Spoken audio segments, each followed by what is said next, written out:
Get ready for the dictation. Start.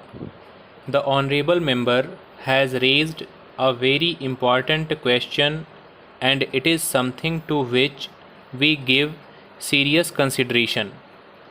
States like Sikkim do have 83% forest cover.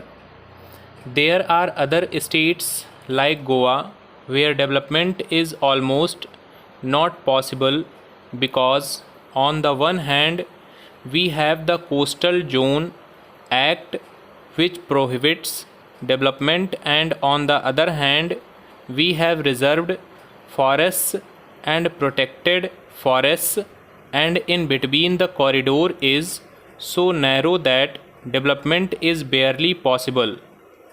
But we do take a national and a holistic view of the forest cover of the nation, and we do need to maintain the forest cover. It is not possible for us to look at it at this point of time as a state, but we do give anxious consideration to the question of development, particularly when it comes to energy needs of the people in that area. As and when a project comes up, we do consider the aspect that the honorable member raised, but there is a problem there, and I do understand the problem. However, the view that the government takes, we in the Ministry of Environment and Forests take, is that of the nation as a whole. Sir, we are a nation that prescribes fundamental rights to all its citizens under a written constitution, and where there is rule of law that governs the conduct of each one of our citizens. So let us, as a house, be very loud and clear that use of violence to settle any dispute is wrong.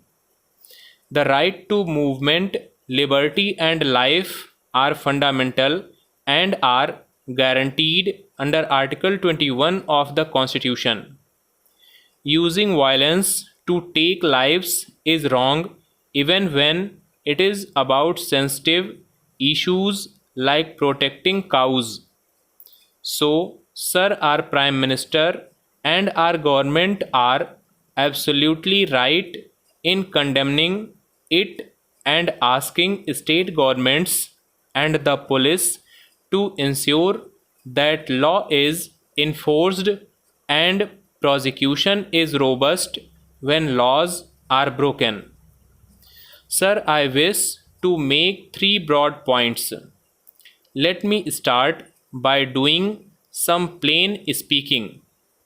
The Constitution provides explicit protection and prohibition against cow slaughter under Article 48, except for a few exempt states. There is a need to do some plain speaking.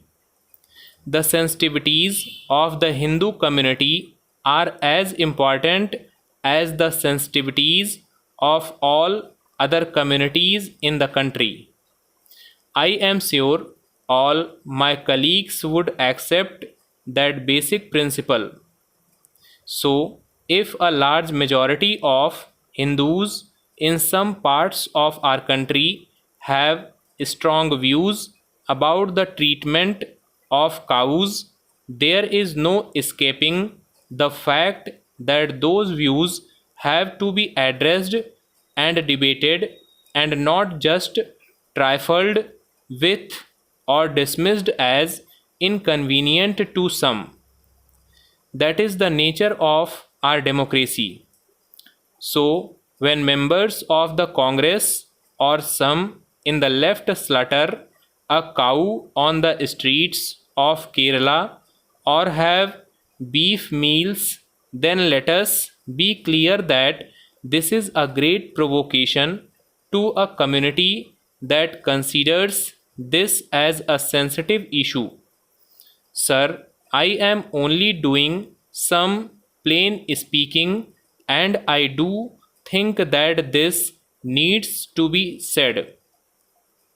Sir, the second issue is that of this prevailing double standards and hypocrisy that some in politics practice towards the issue of life and liberty. As I have already said, this is clearly wrong.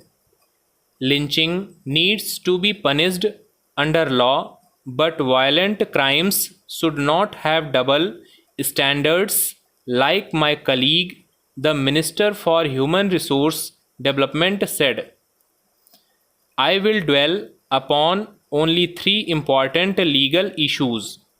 Of course, the Law Minister is not there, but I request you to bring these to the notice of the Honorable Finance Minister and the Honorable Law Minister.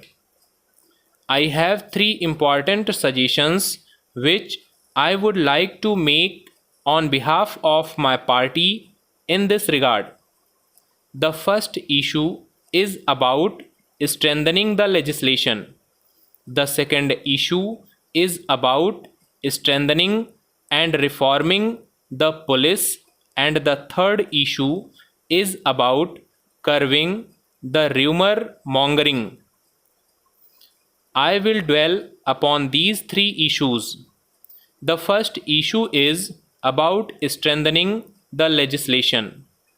First of all, the word lynching does not find any mention in the Indian Penal Code.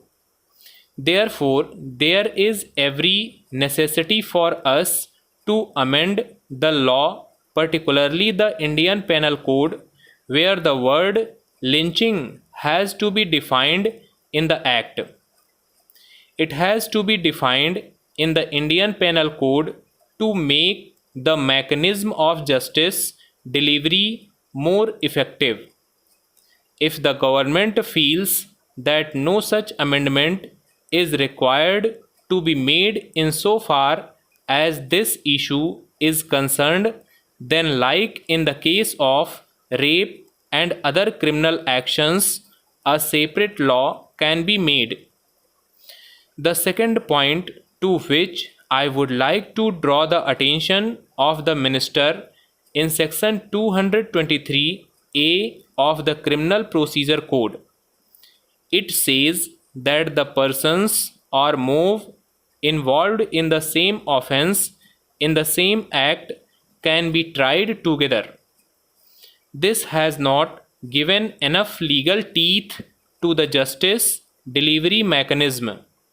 Therefore, a more stringent law has to be enacted, and section 223A of the Criminal Procedure Code 1973 has to be amended. Stop.